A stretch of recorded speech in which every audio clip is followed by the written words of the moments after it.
Leaning against the railing of the roof garden, Kakashi looked down in silence at his new genin team. Their facial expressions and the way they had positioned themselves was very telling.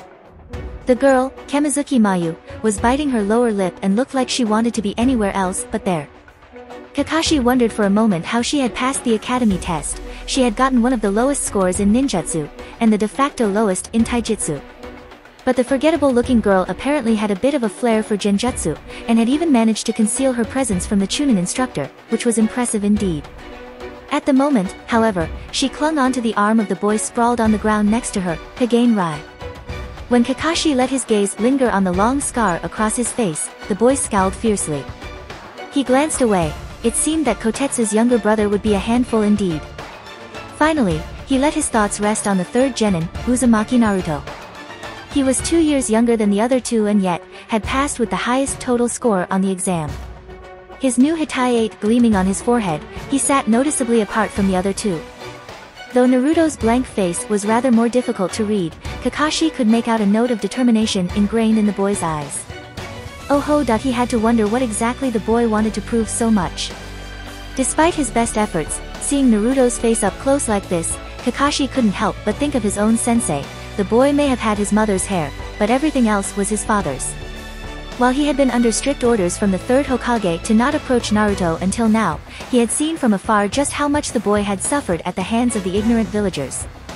The third had said that the experience would make him strong, just as how Minato had wanted. But Kakashi couldn't help but think that his old sensei would have been furious at him for letting his son grow up without knowing how much he had been loved. At long last, Kakashi clapped his hands together to get the attention of his newest team. I am your new Jonin instructor, Hatake Kakashi. So that I can know you better, let's go around in a circle with your names. You can also tell me your likes, dislikes, hobbies, and your dreams. The three genins stared silently back at him, and Kakashi had to suppress a sigh. How about you go first? He gestured towards Rai, who scowled again but acquiesced. The name's Hagain Rai, the boy grumbled. I love anything to do with weapons. My goal is to become the best weapons specialist in Konoha. And, he glowered at Kakashi, I hate being ordered around. A handful, Kakashi thought to himself. Now the girl, he ordered. Mayu stiffened under his gaze and Kakashi noted with concealed interest how, for some reason, her eyes momentarily flickered in Naruto's direction. My name is Mayu. I like birds, and I dislike. Well. My hobby is looking at the sky, and my dream is to work with orphans one day and better their lives. As she said this, Kakashi had followed her body language carefully. Nearly the whole time, she had been biting her nails while looking down at her sandals. But as she talked about her dream, she had stopped fidgeting, and her voice hadn't wavered once. Perhaps Izumo's younger sister had more substance to her than he'd initially given her credit for. Suddenly, a voice spoke up without Kakashi's prompting, I'm Uzumaki Naruto. I plan on becoming the next Hokage. Kakashi blinked. It was the first time he had really heard Naruto's voice. It was even toned and tempered, which was to be expected considering the isolated lifestyle he knew the boy to have led. But his words, their lack of empty bluster, and even more so, the conviction behind them, now that, was a surprise. He hid a smile behind his mask. Maybe the third had been right after all. It looked like the fourth son had grown up to be quite interesting. The next day, the newly formed genin team waited at the training field for their new Jonin sensei. Though Kakashi had told them to arrive early, it seemed the man himself was going to be late. Grumbling about being hungry, Rai sprawled across the ground. Her face pinched with hunger, Mayu sat down next to him. As the minutes ticked by and the sun inched up the sky, Naruto observed his new teammates in silence. Rai Hagain and Mayu Kamizuki. He had never really noticed either of them in his classes. Though that wasn't saying much, when he had barely interacted with any of his classmates over the past few years. The scant little he could recall of either of them was superficial at best. Rai was loud, and Mayu was quiet. It seemed the two had known each other for quite a while as well, considering how tightly Mayu stuck to Rai's side. None of this would have mattered to Naruto, except for the fact that they were now a team. He held back a sigh. He wished they would have just put him on a team by himself. It would have been less cumbersome that way. Though Naruto had made an effort to stay alert, when his stomach began to make rumbling sounds, he settled down on the ground. Closing his eyes and focusing on the stream of chakra running throughout his body, Naruto began to think upon their present situation. Why had the three of them been explicitly told to come this early for training? Why hadn't Kakashi come yet, leaving the three of them alone together? What kind of test could it be that it would determine whether they were to continue training as genins, or return to the academy as failures? Surely nobody expected them to be able to defeat a jonin. And most importantly, why had they been told to skip breakfast? Ironically, it was the sharp hunger racking his belly that brought clarity to his mind. Naruto's eyes snapped open. "We need a plan," he said aloud. His teammates seemed surprised at his addressing them.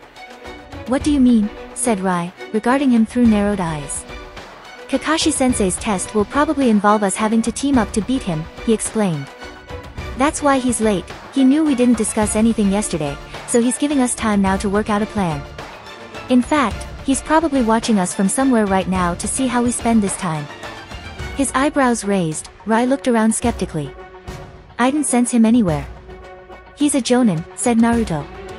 He turned to look at Mayu, noting how she flinched from under his gaze. "You specialize in genjutsu, right?" He turned toward Rai. "You're a long-range weapons specialist. And of us here, I'm the best at taijutsu. If we team up and combine our abilities, I think we've got a decent chance at beating Kakashi-sensei." His teammates exchanged looks. Then, Rai looked back at Naruto and to his surprise, gave him a nod. Considering how the other boy had introduced himself, "I hate being ordered around," he'd expected him to put up more of a fight. "Since it was your idea," said Rai, "what do you want us to do?" By the time Kakashi finally arrived, Naruto felt reasonably pleased with the plan they had worked out. Getting the other two to cooperate with him had also been much easier than he had expected. In fact, it made him wonder if he should have put more effort in reaching out to the others in his class. "Your test is to take these 2 bells from me before noon," said Kakashi, looking about as disinterested as possible. "Whichever one of you doesn't get the bell will be tied to the rock and forced to watch the others eat." Well, there it was. It certainly solved the mystery of why they'd been told to skip breakfast, but it now presented another problem. Had he been wrong about the reason why they'd been given so much time together? If one of the three was already automatically slated to fail, how could they possibly work together as a team? Just a single glance at how Rai and Mayu were eyeing Naruto told him that they would undoubtedly betray him if things came to a head. Fortunately, they had hatched some backup plans in the possible case of such an event. Just as Kakashi had started the clock, Naruto motioned to the other 2 pylon B. When there wasn't an immediate response, he tensed. Would they move as they'd agreed upon? True, he'd made another backup plan of his own just in case his teammates betrayed him from the start, but its chances of success were significantly lower. But to his relief, just as he was about to consider a change in plans after all, they nodded in agreement and then disappeared in a blur of motion. Directing chakra towards his feet, Naruto silently leaped up a tree to gain some higher ground. Once secured on a branch, he checked for Kakashi's location. To his surprise, he appeared to still be standing where they'd left him. Either the man really underestimated them, or it was a clone. There had to be a reason behind this farce of a test. It seemed unlikely that Kakashi was simply a sadist and took pleasure in failing genins. The man had seemed a bit too bored for that. It was more likely that he was trying to teach them some sort of meaningful lesson. Yet the test was set up in a way that guaranteed that at least one of them would fail. Was this supposed to be a demonstration in self-sacrifice? Was one of them meant to patriotically sacrifice himself for the success of their mission? From the corner of his eye, he saw a flock of bluebirds come flapping out of a tree about 100 yards away. It was the signal. Raising his arms back, Naruto flung several shuriken and kunai down at Kakashi's still figure. With grim eyes, he watched them strike their target, and with a burst of white smoke, Kakashi disappeared, revealing a tree log in his place. It was a clone, then, meaning the real Jonin had hidden himself and was probably watching, which could only mean bad news for Naruto, who'd just given away his own location. Dropping back down on the ground, he began to run. Before Naruto had gotten too far, he sensed the presence of an active pursuer who could only be Kakashi.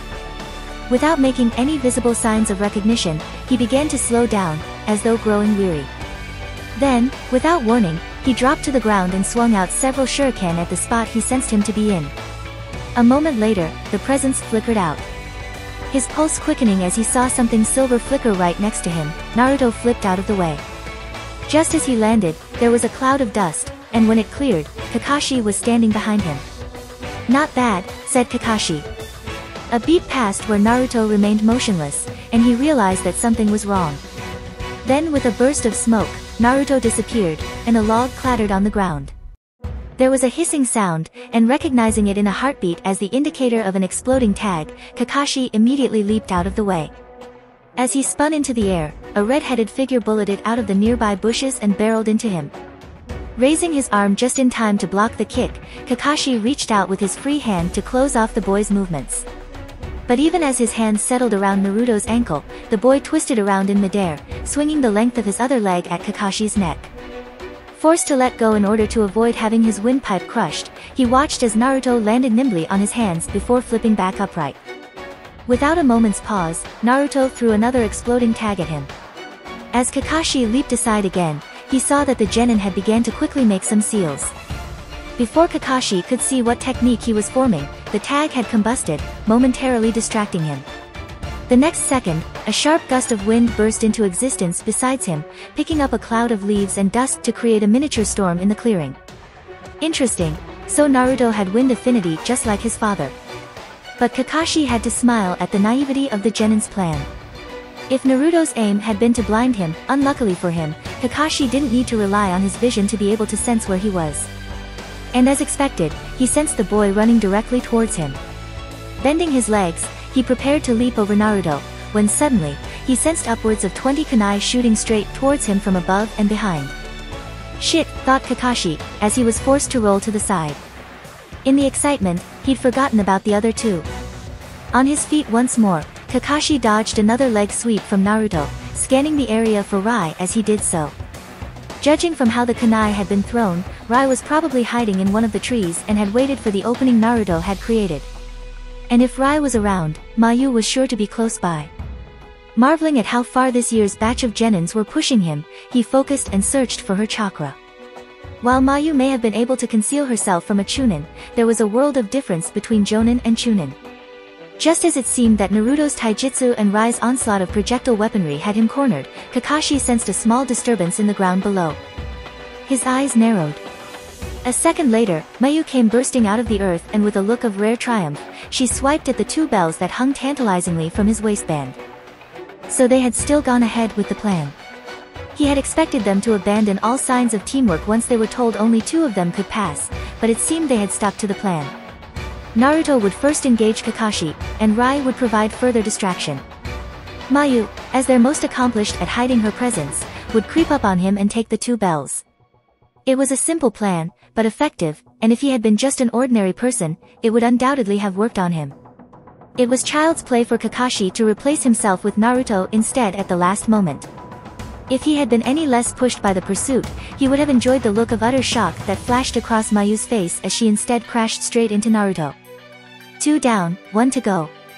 Kakashi began to look for Rai as he waited for Mayu and Naruto to disentangle themselves, when suddenly, Naruto disappeared in a puff of smoke. In the split second that it took for Kakashi to register what had happened, a flash of red came shooting out of the hole that Mayu had made. Watching in astonishment at the hand that reached out for the bells, he immediately leaped away, realizing his mistake. At some point, Naruto must have replaced himself with a shadow clone. The real Naruto had hidden underground, hiding his presence behind Mayu's. A bell jangled. Kakashi felt a single drop of sweat roll down his neck, as he and Naruto stared impassively at each other. A single bell dangled from between the boy's fingers.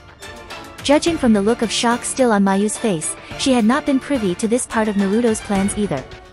Kakashi had to wonder whether it had been a spur-of-the-moment thing, or whether he had thought of it all from the very beginning. Whichever the case however, it didn't make much of a difference. He had underestimated the genin, it was as simple as that. As similar as Naruto looked to the fourth, it had been all too easy to simply dismiss him as the cute baby-faced son of the legend. He certainly hadn't expected him to know a Jonin-level technique such as the shadow clone technique, or thought it possible for a genin to have devised such a plan. But now, he knew better, and he would never so completely underestimate the son of Minato again. No, Kakashi corrected himself. He would definitely not be underestimating Uzumaki Naruto again. Very well, he said, shaking his head ruefully. The remaining bell jingled from his pocket. But since only Naruto got a bell, the two of you will have to be tied to the rock. For a few seconds, he let the two genin process the information, noting the look of disappointment on Mayu's face and the carefully blank one on Naruto's. Then he smiled behind his mask. Just kidding. Everyone passes. Letting out a big sigh, Mayu fell on her knees, and soon afterward, Rai dropped out of the trees to join them. With some amusement, Kakashi noted the wide, easy grin on his scarred face. It looked far more natural there than the scowl had. It seemed the boy didn't take too well to strangers, but was the type to quickly warm up to one. As his genin began to ravenously dig into their lunches, Kakashi looked over them. He had somewhat mixed feelings about how things had turned out. Originally, he had fully expected them to work separately, and completely fail at capturing a bell. Then he would have tested them, as he had with all previous genin teams, by checking to see whether they would choose to ignore his orders and take care of each other. This was the first time that he would pass a team for actually succeeding in their mission, and he didn't know whether to feel proud, or apprehensive. After instructing everyone on Team 7, now Team Kakashi, he supposed, to rest up in order to start missions the following day, Kakashi prepared to make his report to the Hokage. But before leaving the training area, he stopped by the memorial where his best friend's name was inscribed. He lowered his head, and thought of his own sensei and team. It all seemed like a millennia ago, and now, he was the only one left. He wondered if he would be able to pass on what he had learned from them to his own genin team. He sincerely prayed that it would not come for them at as high a cost as it had for himself. If you like this content, don't forget to like and subscribe. See you later, bye bye.